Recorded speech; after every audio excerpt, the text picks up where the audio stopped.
do hope that you're joining us here at our Thursday live. This is the first one that we have um, put together here, or I have put together. I'm just trying to get my tech stuff sorted out. My name's Kate Corrigan, and I'm here with Ryan Roble today. And we are looking to, I've got a couple of pictures come up on my screen, Ryan. I'm getting used to all this crazy, quirky stuff. Let me go live on Facebook as well, so people can see us there as promised. And hopefully, we will be able to start our interview in just a few minutes. My name is Kate Corrigan. I'm here with Ryan Roble, and we are just getting all of our syncing done with Facebook and waiting for a few people to join us that have signed up to ask questions and participate in more than one way to own property in Belize. So if we can just have a few minutes while we wait for a few people to sign on and hopefully be ready to ask us some great questions as we go through this interview. So I think we are live now on Facebook. Hello, Facebook watchers. I hope that you can see us. It's great to be here this evening. It's Thursday, the 4th of June, and I'm here with Ryan Roble. And hopefully you can see us. I am looking at our screen, Ryan, on an attendee screen, so hopefully we have a few people with us today. Thank you so much for joining us. It's really lovely to see everybody. And it is now a couple of minutes after 5 o'clock, and my name is Kate Corrigan, and I am here with Ryan Roble of Roble and Associates, based in Belize City, and he's kindly offered to join us today to talk about how to own property in Belize and a little bit about the process to do that. Ryan's offices are based in Belize City. He also has a satellite office over on Ambergris Caye, where I am based.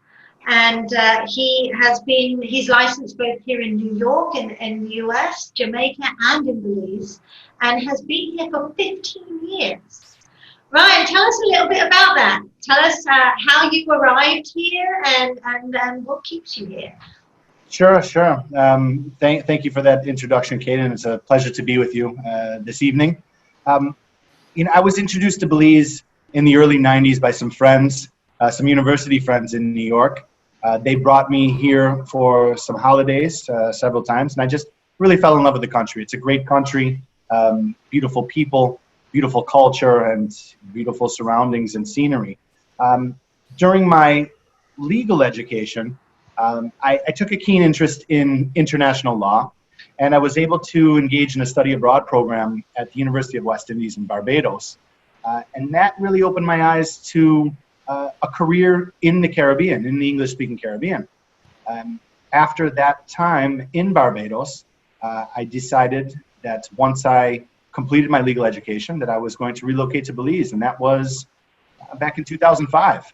And originally, I started working for Deloitte & Touche, an accounting firm here, and then after being in Belize for about 5 years, I ended up going back to school at the Norman Manley Law School in Kingston, Jamaica, where I qualified to practice in the what we call the Commonwealth Caribbean, the English-speaking Caribbean. Subsequently got a license to practice law in Jamaica, Belize, and opened up my law office and practice in 2009. Roble & Company, Attorneys at Law, again based in Belize City with a satellite office in San Pedro Town, Ambergris Caye. So that's a little bit of how I got here and a touch of background on me. Oh, and have you always lived in Belize City? Actually, when I first moved to Belize, I lived in Ladyville for about a year here on the mainland, up by the international airport. And then I lived for several years, I would say another 4 years in Borough Village, again in the Belize district on the mainland. When I left for school in Jamaica, when I returned from school after graduating from Norman Manley Law School in Kingston, I moved to the city. So I've been in the city for about around 11 years now. My goodness, 11 years in the city. I'm a bit of an island girl myself, so I love it that you come over here. I enjoy my time out there in San Pedro as well. It's a great place. Yeah, And how, when things are normal, you know, if you're joining us on a recording, we are actually in a time where we're in a bit of a state of emergency, and we're allowed to move around in Belize. But when we are back to normal, how often do you service your office here in Ambergris Caye? Well, we're typically by appointment only. However, we do have an attorney that is in Ambergris Caye, in San Pedro town, every Thursday for the entire Thursday. But, you know, when there is a need, we're only a 15-minute flight away.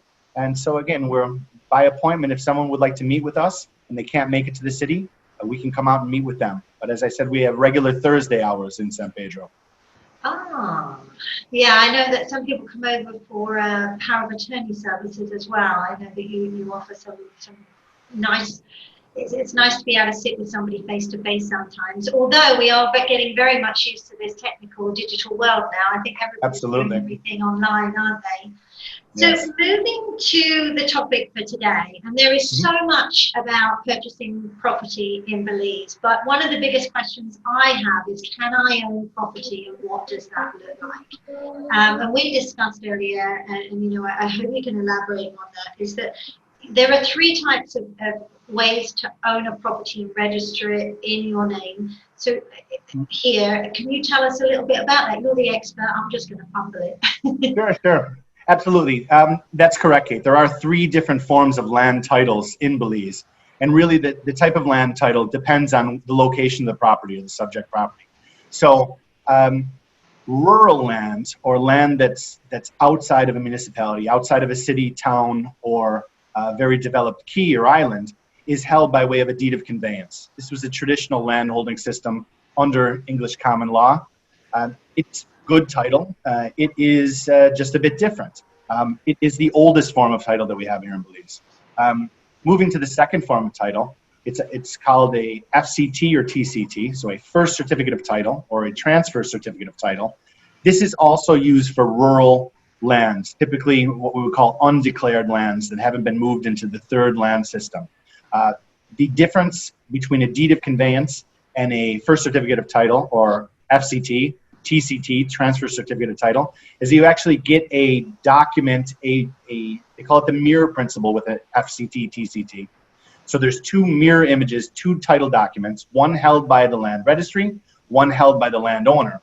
And on the face of that document is where there would be, if something would impact the land, for example, if there was a mortgage on that land or an easement, some type of lien, even a lease for that matter, it would be printed on the title. And every time the title would change hands, you would need to surrender that document.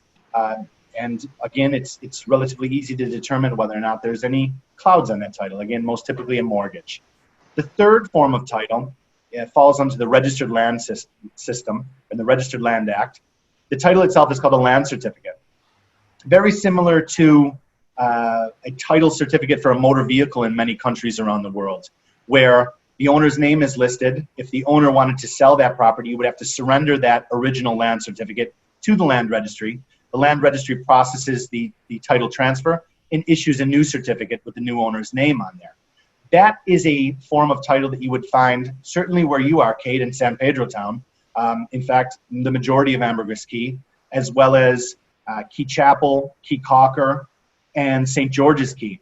Also the municipalities around the rest of the country and the other districts. So we're talking about Belize City, Orange Walk Town, Corozal Town, San Ignacio, Punta Gorda Town, Dangriga, Placencia for that matter, for those that are looking for kind of tourism destinations or expat centers. Again, the land certificate handles more developed urbanized areas. I would call it cities, towns, and more developed keys. And those are the three forms of title. So, sorry, did you, lots of the abbreviations that you used in there. The middle Could you one. run over that again? Sure. I mean, I'm used to trying to explain these things to people, and I just said, but I'm not an attorney, so I tried to do a layperson one. So you said TCC and quite a few there. Could you elaborate on that? So the first title that would be issued is called a first certificate of title. The short form is FCT. Every subsequent transfer or every subsequent title is called a TCT, or transfer certificate of title. So it really depends if you're the first owner of that land, and typically you would be the second owner because the first owner would be the government, actually. So there would be Queensland first, and when it goes into private hands for these particular areas, it's a FCT, or First Certificate of Title, or subsequent transfers, again, subsequent landowners would have a Transfer Certificate of Title, or a TCT. The system itself, the land system, is called the Torrens land system. It was developed in New Zealand many, many years ago, and it actually spread to other former British colonies. And as most people know, perhaps some of us don't, Belize used to be British Honduras. Belize used to be a crown colony of Great Britain, and that's where that history comes from. So you don't see too many parcels, too many properties held by FCTs or TCTs, but they happen. And again, you would not see that really in an urban area unless it's an old title that would need to be converted to the land certificate. Sometimes you see first registration or applications for first registration to get it into the third form of title or land certificate. So I've seen that FCT, a first certificate of title, I've seen that on islands where people have bought an island. Can that be sold as a Absolutely. first certificate of title? It doesn't have to be transferred into, the next title. What I would tell you, Kate, is it depends. It depends on if that island or key, certainly if it's Key Cocker, a portion of Key Cocker, or a portion of San Pedro Town, Ambergris Key, it would need to be converted from the FCT to a land certificate. And that's what I was referring to before. It's called an application for first registration. Basically, certain parts of the country, and someday the whole country, will be what they call a declared area or a registered area and fall under the Registered Land Act, which would make the title a land certificate. I often see land or property, let's say to use San Pedro Town as an example. If somebody has good title, solid title to a parcel, but they've owned that property for many, many years, let's say 20, 30 years before San Pedro became a declared area, they may have an FCT or TCT. Now, there's nothing wrong with that. It is good title. However, before they can do anything with that land, before they sell, could transfer title, even mortgage that land, they have to convert that title into a land certificate. And again, that process is called an application for first registration. And it's the first registration of that particular parcel under the Registered Land Act. The declared areas, what that really means is the government surveyors have not surveyed the entire country enough just yet to make it fall under a declared area. But once they do, the government is basically verifying the property boundaries, because that follows along, I should say, the land certificate. Eventually, I'm not sure when we'll get there, but the entire country will be a declared area. The entire country will fall under the Registered Land Act, and that means all parcels in the country someday, not today, but someday will be represented by a land certificate. Right now, we still have 3 forms of title, and that's why I have to detail that for you and explain that it really depends on the location. The government started surveying in urban areas, Belize City, towns, more developed keys first. My goodness, so there's still a lot of mapping to do, and they're just trying to make sure that everything's owned and mapped and looked after for people. We see a lot here on Ambergris Key when we have a land certificate and then we have a strata or strata title. I don't know which is the proper way to say that, being British. A strata title, and so that. How is that normally applied? That's to condos and developments like that. And what does that really mean? Do they own the land that's around them, or what does that mean? And how does it look like?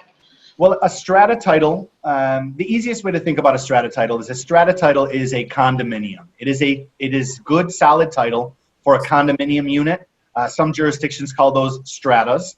Strata for stratosphere or up in the sky, and really it's a title for what I would call a box in the sky, a condominium. The document, the title certificate, is a land certificate, so it falls under that third form of land title in Belize. But really, when you hear strata or strata, that would be a condominium, and it is good, solid title, and falls under the Registered Land Act. In fact, there's a special Strata Titles Act, but it would be a land certificate that would represent your condominium or strata title. So I've always looked at those. So if anybody wants to see an example of a title or what a land certificate looks like, do let us know. And for those just joining us, my name is Kate Corrigan. I'm of Keller Williams, Belize, and represent out here on the island of Ambergris Caye. And I'm here today with Ryan Roble, attorney at law based over in Belize City. And we're talking today about different types of property ownership. We are watching the Facebook page. If you want to pop in your questions, we will do our best either to get to them today. So put in your comments, but also let us know that you're here with a like or a hello. That would be great to know where you're watching from. And if you're watching on Zoom and you're a part of our webinar, do post your questions. We're going to look over them and try and get to as many as we can through the webinar. So thank you so much for tuning in. When we see the land certificate on a strata title, is it that the parcel might be parcel 123, and then it will be H1, H2, H3, and that means that they just have a say in what they have a say or a share ownership of the land that surrounds the yeah, I can explain a little bit about that, Kate. Basically, when you're making mention of H1, H2, H3, you have to remember that in a condominium unit or a strata plan, there are many apartments, condominiums in a complex, in a development. So really those H1, H2, the various designations are the individual units, the individual stratas in one overall strata plan or strata development. Yes, when you have a land certificate for a strata title, first and foremost, it shows fee simple ownership of your condominium unit, your specific unit. But also, it does provide ownership rights, indivisible joint ownership rights over the common areas, what we call the common areas of the development. What that would be would, the entrance, the vestibule, the pool, the grounds, the walkways, everything that's not the unit, the individual unit or strata itself. A stairwell, again, hallways in the building. All the owners in a development, in a stratified or strata plan, they share ownership of those common areas. When I say indivisible, you can't tell someone that, I own that corner of the pool. No, that's not how it works. All the owners own the pool and in an indivisible portion. So you can't really determine who owns what section of the common areas. They're common areas. They're called common areas for a reason. They're to be shared amongst the ownership of the strata corp. And is this how normally it would happen in those groups of ownership in the strata, that this is how all of the owners would normally put together a corporation that would have a board of directors, and then they would allocate those on an annual basis to be able to take over? Is that how that HOA is formed or COA is formed usually? And it's down to the owners to decide that, yes? It's actually the owners in a strata corp or a strata development. That is by law. It's initiated by law. So the law, the Strata Titles Act, actually provides for how the homeowners association works. It provides for basic rules. It provides for how people are elected to what they call the executive committee that would, in other instances, for example, a homeowners association, maybe that's the executive. There's a president, there's a vice president, secretary, and what have you. They're making the day-to-day decisions. However, they're voted in to the executive committee by the owners themselves. One vote per strata title. So again, it's by law. There is an act in the laws of Belize that provide for this to make it nice and clean. So when you buy into a strata development, the laws are already in place. It's not actually created by the developer.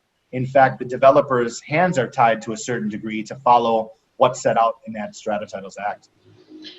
I'm sure there's lots of nooks and crannies to explore when setting up that, or even going into them, and that's where we as real estate agents are there to be able to get all that information prior to making the decision of purchasing a property, and then it gets to you to make sure that everything within of that is all tickety-boo.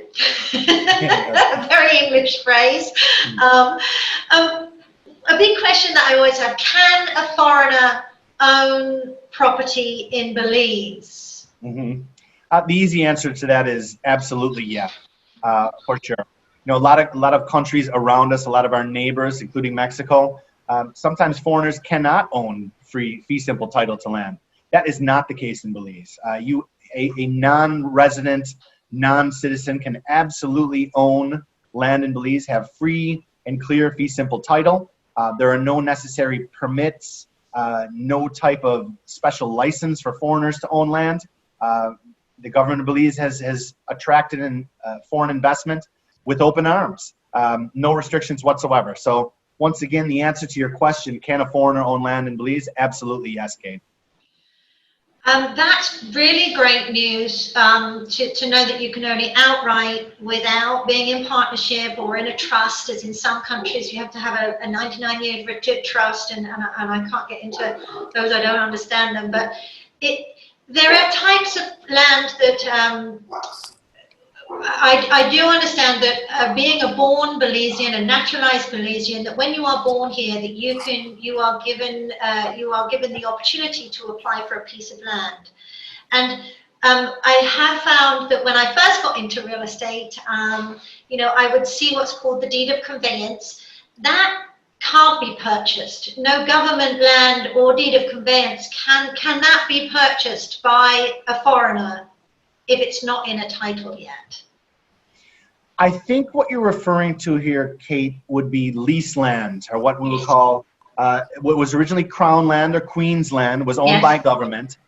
Yes, in fact, Belizeans and non-Belizeans, depending on very particular terms and stipulations, can apply to government, the government of Belize, to survey first unused or undeveloped Crown land, and then lease that land. And after a period of years that the land is developed, because it is designed to entice development of this land and bring them into the tax rolls, Crown land.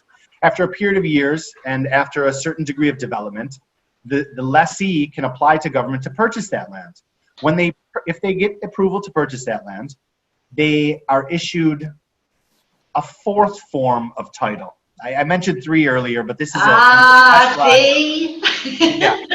specialized fourth form of title, what's called a minister's fiat grant. Now, that is the first title when government, by way of first leasing Crown land from government, when government bestows upon you or the title or transfers title to a private citizen, it's called a minister's fiat grant. That is a good title as well. It's very specialized. It only comes through the route of leasing Crown land. But certain places around the country, you will see that quite a bit. I think your question was, or what you were alluding to, is that good title? Can they transfer that title? Absolutely. Mm-hmm. However, the moment that they transfer from a minister's fiat grant, it no longer is a minister's fiat grant. It becomes a different form of title. Most often, actually, an FCT perhaps. Or you would have to, depending on the area, you would have to make that application for first registration and get a land certificate. But yeah, you don't encounter that altogether too much. So I wouldn't want to confuse that and say that's a fourth form of title, but it is, yes. Yeah, I know that, very fortunate, if you are a born Belizean here, you do have the opportunity to apply for a piece of land. And I know that there's the barroom banter when people come and do their cocktail buys and say, oh, this guy, he came up to me and he's got this piece of land that he wants to sell me. And we look at it and go, they got to change it into this before it moves on. So, another reason that if you are exploring this and you do have any more questions, do make sure that you go through to somebody like Ryan, a registered attorney, somebody that offers these services that can actually check what you're purchasing. It isn't always a handshake and a handing over of money, and there are different regulations that you need to follow, and it's really important that you seek professional advice to do that. Just very quickly, we do have a couple of questions popping up, which is really exciting. But if you could just tell us a little bit about the process. So once, you know, somebody like myself has helped somebody explore Belize, find out what's right for them, we've seen a property, we've shared about the knowledge of the area, we've given them their price comparisons, they've put in their offer, it's been accepted, I have a written signed offer and I hand it to you, what happens? How do they know that they're buying something that they can own? And how long does it take? Okay. That's very important. Very important question. Very important information to know, Kate. Certainly, typically, my clients, they would first engage with a buyer's agent, a real estate agent like yourself, to help them select a property or identify a property that's attractive to them. They often use buyer's agents, again, like Keller Williams agents, to produce, prepare an offer that may be accepted. And once that offer is accepted, then my office usually gets involved. And what I would draft is what I would call a comprehensive, full-blown purchase and sale agreement. It would have the very specific terms about the purchase of this property on behalf of the buyer, the sale of that property on behalf of the vendor. Once that is agreed to and entered into, in Belize, it's traditional, not by law, but it is tradition, customary, that a 10% deposit, a 10% down payment, be placed into escrow, typically with an attorney's office handling escrow. That 10% deposit initially is fully refundable for the due diligence period.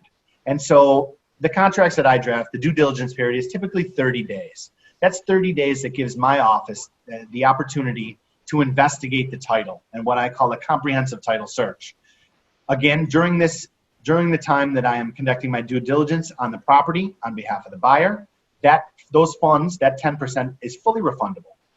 What I'm doing is I'm searching the records of the Ministry of Natural Resources, the Lands Department specifically, to ensure that there's no encumbrances or clouds on that title, an outstanding mortgage, back taxes owed, a lien, an easement that was not divulged, that was not disclosed in the early stages. Once I get through the Ministry of Natural Resources search and I find out that yes, the vendor does have good, clean, fee simple title, I then go to the General Registry of the Supreme Court of Belize. And what our office would investigate there would be the vendor, him or herself, or if it's a vendor company. What we're looking for is any ongoing court cases, any outstanding judgments, orders, anything that would impede the free transferability of fee simple title to that property. Something that would impact and frustrate the contract, essentially. If everything checks out there, I issue a title report to the buyer that basically would state everything is clean, and at that point, that concludes the due diligence period.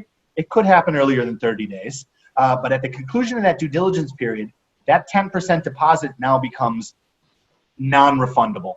Now we're moving into the meat of the contract, heading toward closing. If the buyer cannot perform for some reason, cannot take it to closing, that 10% would be forfeited to the seller for taking that property off the market, for engaging in this contract. But most typically, you would proceed to closing. Our office would prepare what we call land transfer instruments if it was a property in San Pedro. It could be a deed of conveyance for that matter. It could be certain specialized forms for a TCT or FCT, or maybe that minister's fiat grant that we mentioned, maybe we have to make an application for first registration. Once we prepare the documents that would be needed for transfer of title, we move toward closing. Closing being the day that those fully executed transfer instruments are recorded or filed with the Lands Registry, Ministry of Natural Resources, and then once those are accepted, simultaneous release of a seller's sale proceeds of the property.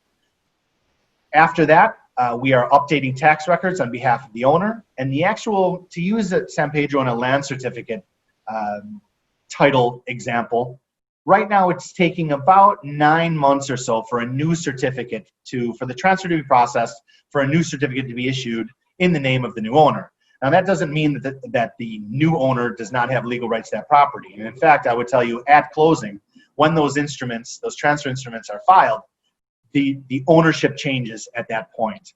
What you don't have is a piece of paper to prove your ownership or evidence your ownership, but my office also issues a letter, an attorney's letter, that can be utilized to, attach electricity, sign up for various utilities, to further develop the land. So it's a mere formality that the paperwork or the new land certificate that comes approximately 9 months after that. That really depends on the workload, how many transfers are being processed. I can tell you that our COVID-19, our pandemic, definitely slowed things down in the Ministry of Natural Resources. So right now, maybe a bit more than 9 months, but I think on average it's about that. But again, that does not affect the good title that a buyer would be granted at closing once everything is recorded with the Ministry of Natural Resources. Can you tell us, when you submit the payment for transfer and all of the paperwork for the transfer of the documents, am I correct that what's called an LRS receipt, like certificate, is given? What does LRS mean, and is that also proof that you own that property? Does that come out with your letter? Actually, in LRS, it stands for Land Registry System. That's a tracking number. It's basically I think that's the best way to play it. It's a tracking number that tracks that transfer through the system, through the internal system at the land registry. That is not a land certificate. It's simply you could call it a social security number, you could call it a number. It's a tracking number, LRS. So that's what they're referring to. So if you were to follow up on an ongoing matter, a transaction that had already been recorded, you're already past closing, as it is routed through the various departments of the land registry, that is the identifying number of that particular transaction, the LRS number that you referred to. And you mentioned COVID. Now, I heard rumors that they actually went online and you could track this online now. Have you experienced that, and does that actually work? And can anybody track it, or do you have to access it through the offer? Sorry, so many questions. It's so exciting. No, that's okay. Let's see. I have some experience. Our office we started working remotely very early, even before the state of emergency was declared in the countrywide quarantine. We were very excited to see that the Ministry of Natural Resources was revealing their online registry. I want to scan the attendee list here. I would tell you that it didn't work exactly as planned, and we are very happy in our office that the physical registry reopened for several weeks now. So it was a valiant attempt by the Ministry of Natural Resources. Unfortunately, it didn't work out exactly as planned, but a valiant attempt indeed. Yeah, and it shows that, we are, hopefully they've realized that this is something that needs to be worked on. I know that buying and selling property is a great opportunity for transfer taxes to be paid, revenues for the government. So to be able to make that able to happen when people can't come visit, but know that they want to secure their home on an island or, in beautiful Belize. Hopefully they're working on that still. And I just love that, we are evolving. When I arrived 10 years ago, we didn't even have data that we could get on our phone. Now we weren't allowed to go online and stream Skype or Netflix because it was all blocked by whomever, I don't know, by the powers that be. Now everything is moving slowly and it's developing, that gives us more access and opens the doors more to some wonderful people to come and enjoy this lovely country and be able to work from here and invest here and bring life, which is lovely.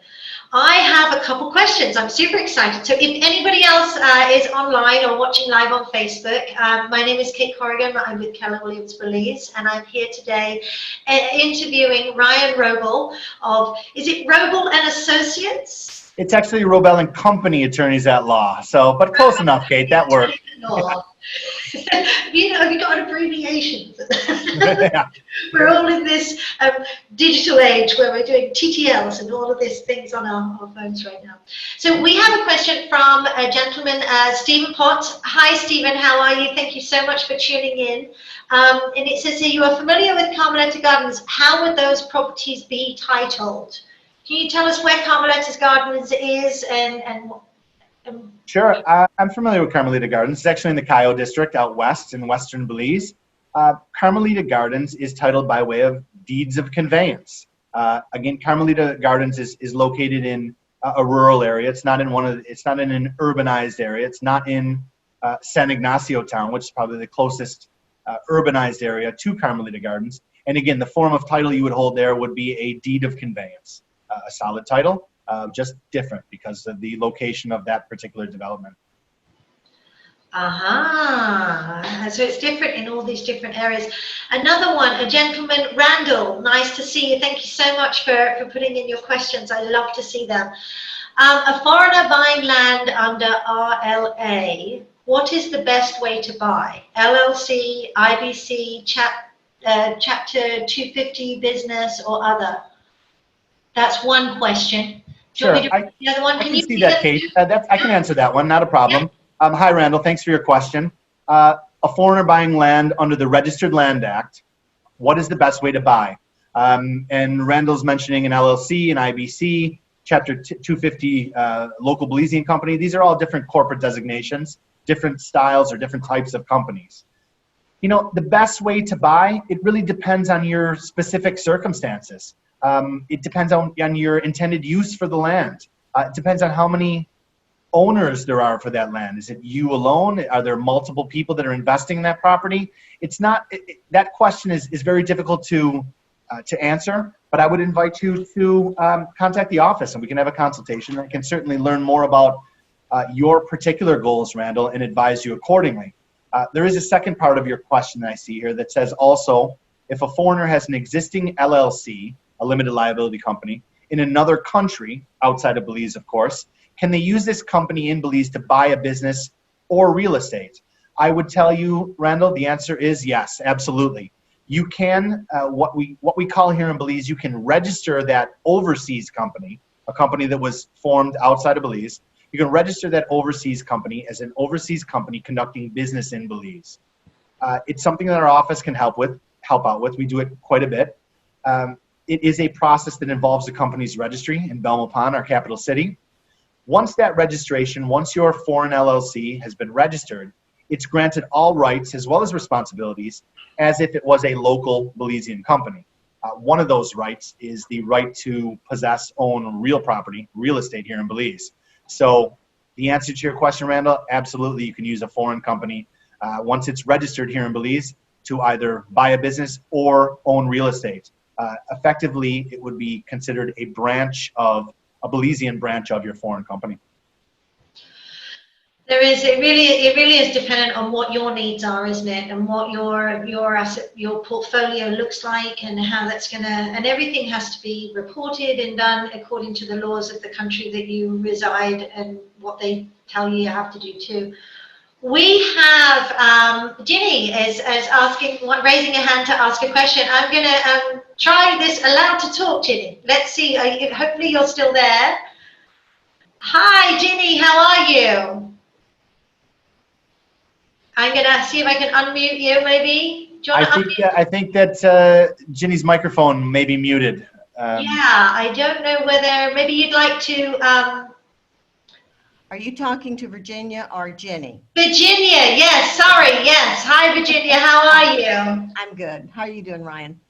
I'm doing great, Virginia. How are you? Okay. I have a question for you in regards to titling. If someone buys a piece of land, has it for like 10 years, they have their title, they put buildings on it, and they are doing one thing, and they decided that they would have rather had it in an LLC. Can you back up and put that land in an LLC, just the land, where you don't wind up with the expense of all the improvements on that land? I understand your question, Virginia. What I would tell you is, you may not be happy about this, but unfortunately, you would have to retitle that property.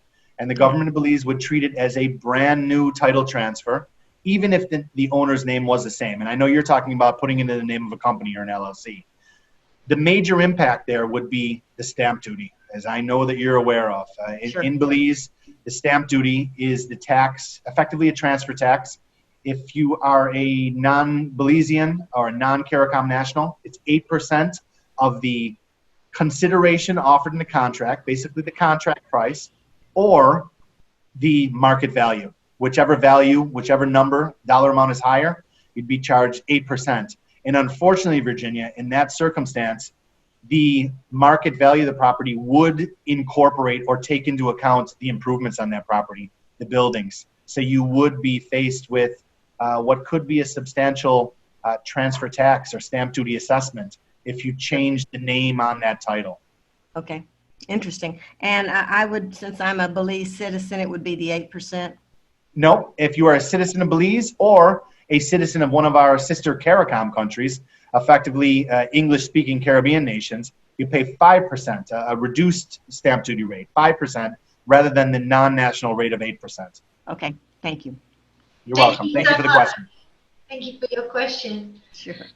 We have a few other people here on the call. Does anybody else have any questions that we can answer for you? Anybody watching on Facebook that has any questions, please, I'm going to try and see those. If you have any questions, please let us know. It'd be great to hear from you. No, I think you've answered everything, Ryan. We've nailed it. That's it. Sounds impossible, but if I did, fantastic. I know, it's fantastic. That's really great. So today we've gone through the various different types, not three, but four different types of ways that you can register your ownership of land in Belize. And we've also then talked about a little bit about the process of how to purchase. Once you've agreed a price and you've submitted your offer, how Ryan or a closing agent and attorneys can take it from beginning to end, making sure that every step of the transfer is done legally, and making sure that anybody purchasing when you can actually own that property before you hand over your hard-earned cash to do so. And it isn't until all of those checks have been done that and paperwork is in place that it is declared closed. If people have any questions, or they're in the process of buying, or they really want your advice on anything, how can they get in touch with you, Ryan? Sure. Well, you can check out our website. We're www.lawbelize. That's just how it sounds. LAWBELIZ or Z, depending on where you come from. lawbelize.bz or BZ. And on there, you can sign up for our newsletter if you'd like. We put out a newsletter about once a month with just information on what's happening in Belize, any changes of the law. We definitely have a lot of real estate information as well. But again, www.lawbelize.bz or .bz if you come from the other side of the pond. That's how you can find us. And we do have, it's Robel and Company, and that starts with a W, WROBEL and Company. And we do have a Facebook page as well, where you can access our website and more information about me, about our team, and the type of services that we provide. Thank you so much. Now, obviously, it's always lovely to hear people's voices and asking questions and looking at us on screens. But the best way to come and talk to us and get to know about it is keep an eye out on those flights and come and visit. Belize has so much to offer. I've been here 10 years, don't plan on going anywhere. I absolutely love it here. Both Ryan and I live here full time. This is our part-time home. Although however long you can enjoy it, it would be lovely for you to come, whether it be for a long weekend, whether it be for a couple of months, the high season to enjoy the fun and the sun. We'd love to see you. Flights go from all different destinations direct. I think see if we can remember a few. Usually it's Miami, Atlanta, Houston, Florida is a direct flight too, isn't it? Can you think of any others, Ryan? Sure. I mean, seasonally, there's flights from Newark, New Jersey, just outside of New York City. Also, there's weekly flights when things are good outside of a pandemic from Los Angeles. Also, for our visitors from the South, I mean, we have daily flights from San Salvador, Panama City, Panama, quite a few. Houston on United Airlines. And I know that there is a tremendous amount of charter flights as well, some coming from Canada, Toronto, Vancouver, different times of the year. A big one over the last few years is Southwest Airlines, direct flights from Houston as well, and Fort Lauderdale in Florida, and at times Denver, Colorado. The schedules change quite a bit, and I can tell you that unfortunately right now our international airport is closed, but we're very much looking forward to things getting safer, this coronavirus going away, so we can get back to life as normal and get our visitors back here and get people that are outside of Belize to be able to come in and enjoy Belize. Kate, I see one more question that came in, and I don't want to leave that out, from Paula Hender. Hi, Paula. Yeah, you want to read that out, Kate, or you want me to just address it? Sure. Good afternoon. Can you explain a little more about how I can acquire a lease government land? Sure. Yeah, thanks, Paula. I can give kind of a brief overview of that. I mean, really it starts with identifying a piece of government land or crown land that is available. Once you identify that particular piece of land, then you can make an application through the Ministry of Natural Resources to survey that land. At that point, if you get permission to survey, you hire a private surveyor. They survey that land, and you can make an application to lease that land that goes along with the survey. If you are approved for the lease, you enter into a lease agreement with the government of Belize, and that lease has certain stipulations that I mentioned before, really involve developing that land, putting it to good use, bringing it into the tax rolls. After a certain amount of years, and depending on the government position, you could make an application to purchase that land eventually. Now, all of these stages are a bit fluid. I can't give you an answer with 100% surety on how long it takes, whether or not you will be granted approval to survey, approval to lease that land, and later on approval to purchase that land from the government. But that's, I would say, a general overview of how it works. It starts out with identifying some government property that is still in government hands, obviously, and make an application to the department in the Ministry of Natural Resources. It's actually called the National Estates section of the Ministry of Natural Resources. I do believe they have a website, so you probably could find out more information on their website. Thank you so much. And thank you, Paula. It was a great question. Thank you so much, everybody, for bearing with us today. And I know that I understand that my microphone hasn't been as great as I would have liked it to have been. But thank you, Ryan, so much for joining us. It's my pleasure to be here, Kate. Thank you very much for the invitation. If anybody has any questions, I know that we're streaming live on my Facebook page, on our company page, which is Front Street Belize, Keller Williams. You can contact me at Kate@Front Street Belize. We also have a webpage, frontstreetbelize.com, and also you can find all of our interviews, live virtual tours on my YouTube page, which is, guess what, Front Street Belize. We have agents for Keller Williams all over Belize. We have about 20 of us, so if you have any questions at all, please don't hesitate to get in touch. Well, certainly we can do a one-on-one meeting. We can find out who best might be able to serve you, and I can certainly introduce you to that person if I'm not that one. We work very well with Ryan Roble. The buyers in a transaction choose who they would like to see through the process for them. We always recommend that you use independent representation to do that. And we are here as agents to help guide you through that and support you and answer any questions throughout the process, allowing Ryan and closing agents to be able to do their best work for you. Thank you, everybody, for joining us today. My name again is Kate Corrigan, and I am joined by the wonderful attorney at law, Ryan Roble. Thank you so much, and join us next week when we speak to Wendy Oxaloo. I cannot pronounce the last name, but I'm hoping next week that she'll teach me. And we're going to be talking about where there's a will, there's a way, and whether in owning property in Belize it would be a good idea for you to have a will or not, and what that means to you. So please look out for the event on Facebook.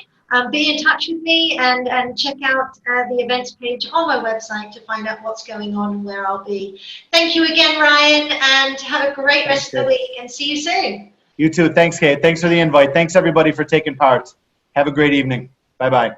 Thank you.